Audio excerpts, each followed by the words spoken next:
Hey guys, in this short video you will learn how can you make your private videos in TikTok. So let's start the video. You have to open your TikTok.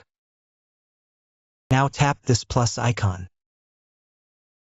Here you simply make a 15-second video.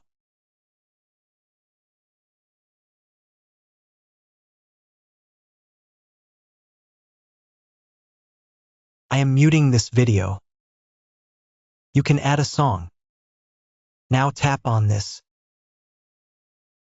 Here you can add a description, location, link. Now we have to private this video. So we tap on this. Everyone can view this post to only you. In this way, only you can watch this video. Now post it.